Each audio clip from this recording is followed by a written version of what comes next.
Now there's different things with this data that we can do. We can do some statistical analysis. We can find the mean, the median, the mode. We can do some sorting with it to help us look at it and understand it better.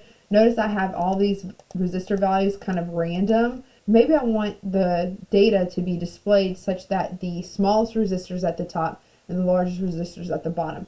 We can use the sorting feature. So if I highlight this column, if I highlight this column, right click, and I click sort, I can sort from smallest to largest, largest to smallest. I can do some different sorting techniques. So I'm going to click sort smallest to largest.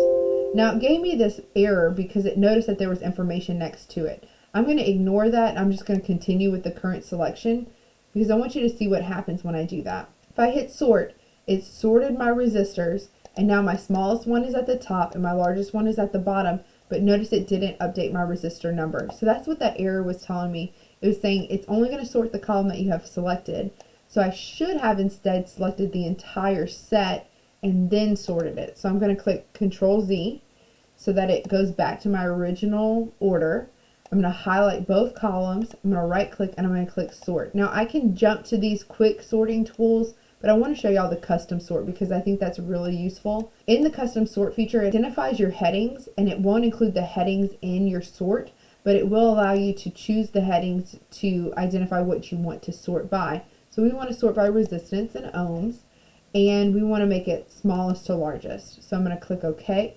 So before I click OK, I want to show you that if you had multiple pieces of information, you can sort by maybe last name, first name, grade, or something like that. You can keep going by different levels of sorting. We only have the one piece of information that we want to sort by, so I'm going to leave it as resistance, and I'm going to click OK. Now notice my smallest value is at the top, my largest value is at the bottom, and it automatically sorted the resistor number along with those values. Another formatting thing that I want to mention is that I type the word ohms. We typically don't type the word ohms. We use the Greek letter omega to represent ohms. And so you can put Greek letters and symbols and special characters within your document. If you just go to the Insert tab, there's an option to insert symbols, and a window pops up that shows different symbols that are available to you. My omega is in my recently used symbols, and so I'll be able to click here. If yours is not in recently used, you might have to search within the options, find the omega, click on it, and then click insert, and it'll automatically put that into your document where you had your cursor set. Okay, so now that I have this information, I have it sorted, I have it labeled and identified, maybe we want to do some different analysis on it.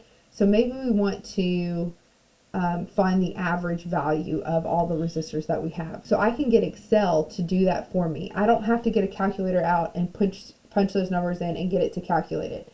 I can use built-in formulas within Excel.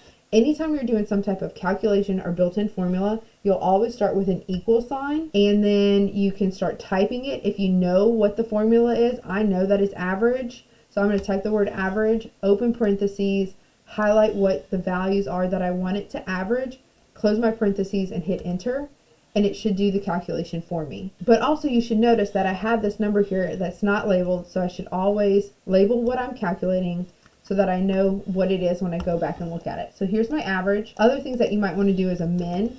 Let's say, for instance, we didn't know the formula for min. I know that it might start with min, so I'm going to type in MI, and I see some options pop up here, and I can click on them, and it gives me a little bit of information about what each one does. We want just a regular min, so I'm going to double click on it. Notice it automatically puts it in my cell, and I can highlight the values that I want it to find the min for, close my parentheses, and hit enter, and it'll give me my min value. My min value is 467.9. Because we had it sorted, we kind of knew that that would be our min. Let's do that for max. But let's say, for instance, we don't know what the formula is for max, and we're not even sure how it would start. So I can click this function button up here. Notice the function button at the top bar above your columns, and I can type in the search feature for the functions. I can type max and click go, and notice how it'll give me all different functions that are associated with max. So I can click on max and hit OK, and notice it automatically looked through B9 and B10. Well, that's not what I want.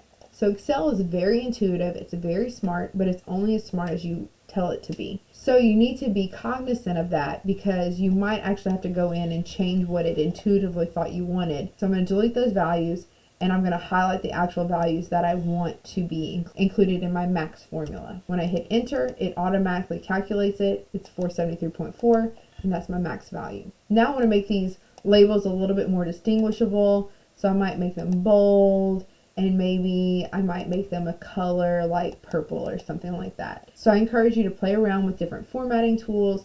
The more you click around, the more you press, the more you're going to learn. So now that you've seen some different built-in formulas in Excel, like we did with the min, the max, and the average, you can also do your own calculations in Excel. You can come up with your own formulas that you might want Excel to calculate. If we have resistance values, let's say for instance, these 5 resistors are connected in parallel with one another with a 5-volt power supply. I want to know what is the current that passes through each one of those resistors. So I want to find what is the current through each one given the 5-volt power supply. So I'm going to put voltage as a new heading in my units of volt. Remember, I can hit Alt Enter and get that V to go on its own line. And I know that they're all going to be 5 volts. So I'm going to put a 5 in each one.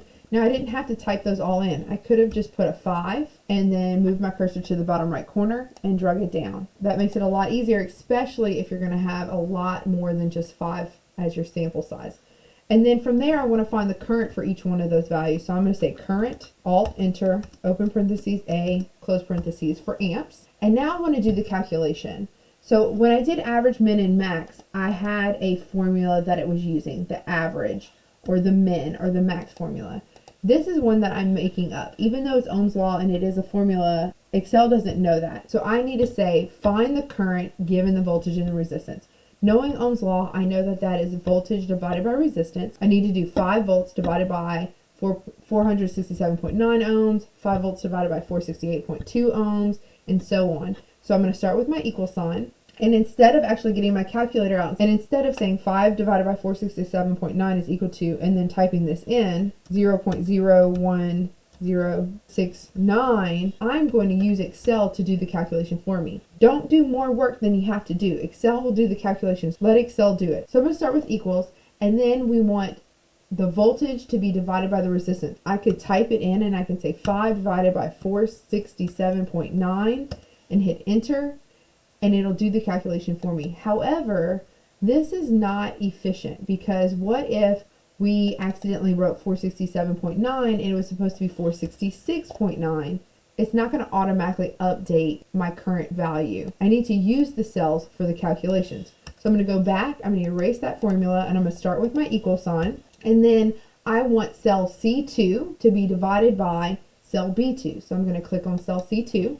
Then I'm going to hit divided by, which is the /, and then I'm going to click cell B2.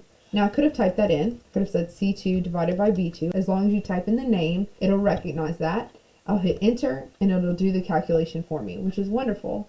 And now I can do the same thing in each cell. So I can say equals, and I can say C3 divided by B3, hit enter, and it'll do the calculation for me. But that's even more work than you have to do, because what Excel does is it'll allow you to take a formula and it'll copy it through the different cells, and it'll move the values relative to the cell that the formula is moved down into. So notice how I can hover the cursor on the bottom right hand corner of the cell and drag that formula down. Notice it has to be, the cursor has to be the thin black crosshairs. Release it, and it automatically calculates the values. Notice if I click into any particular cell, it'll show me which cells it's referencing for the calculation. Because it moves each of these terms down one each time, that's called relative referencing. The formula is moving relative to the cell that it's in. Now, one more thing that I think is maybe a little cumbersome with this, that we can even make cleaner with our formula and our calculation, is the fact that all these 5s are written right here. If they're the same value, we don't need to have the 5s here. We only need to have the 5 written one. Now notice when I deleted those extra 5s, it automatically made these zeros. If I click in and see the cell, I see that it's doing nothing divided by 468.2. So it's calculating that to be 0. That's not what we want. Those are not the current values. What we want is, we always want the cell C2 to be in our formula. We always want that to be 5, And so we want C2 to absolutely be in our formula every time. We want B2 to move relative to the cell where the formula is in, but C2 to be the same. In order to do that, we can lock in the column and we can lock in the row for the cell. To lock in the column, you just put a $ before the column. To lock in the row, you just put a $ before the row. This locks in the column and the row. You can do it to where you lock in just the row or just the column, depending on what you're trying to calculate. For here, we're just wanting the 5 to always be that value. So I'm going to lock in both the column and the row. I'm going to hit enter. Now notice when I drag my formula down, the calculations appear. If I click in, notice how my C2 was locked in using my absolute referencing, and B4 changed within the formula relative to where the formula was written. Now that I have my calculations complete, I can make this a little bit nicer to look at. One of the things that you can do, maybe I wanted to go to 7 decimal places or 8 decimal places. Notice how I can highlight these values, and on your ribbon interface you have this option of expanding the decimal places or reducing the number of decimal places. You can play around with that, make it look the way you want it to look, have the number of decimal places that you want. You can also do formatting, so I can highlight this and do my format painter and make it the same. One other thing with the format painter, if you highlight what you want to copy the format, if you double click the paintbrush, it allows you to click multiple things and maintain that formatting for it. Maybe you want borders, so you can highlight and add some different borders. You can go to the ribbon interface where you have the border options, or you could highlight your cells, right click and do format cells. That opens up a window that allows you to click through and do some different quick formatting tools. Again, I've said it before, but it's worth saying again.